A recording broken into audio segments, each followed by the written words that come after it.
शुरू से ही वो खुश नहीं थी, शुरू से ही वो नखरे दिखा रही है, शुरू से ही मुझे उस पर शक था, शुरू से ही तुम बहुत खर्च कर रहे हो।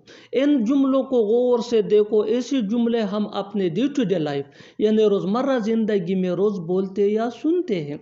ऐसे जुमले हमें रोज़ बोलने या सुनने को ज़रूर मिलते हैं अपने डे टू डे लाइफ में। इन जुमलों में हम कह रहे हैं शुरू से ही, यानी हर सेंटेंस में शुरू से ही बार बार रिपीट हो रहा है।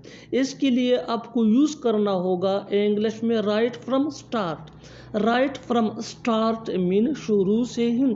आइए कंप्लीट स्ट्रक्चर समझते हैं। Right from start plus comma plus sentence. Sentence ये सिचुएशन के हिसाब से होगा। आगे डिटेल से समझाता हूँ मिसालों से। Here are some example for better understanding. शुरू से ही वो खुश नहीं थी।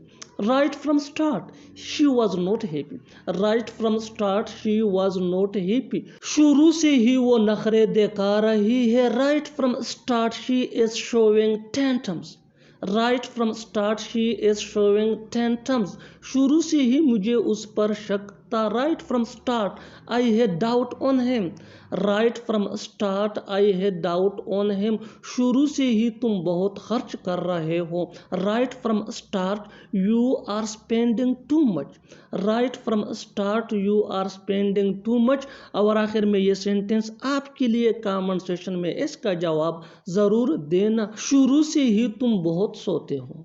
शुरू से ही तुम बहुत सोते हो. Subscribe to English PS for more advanced English sentence structure. Thanks, Manu.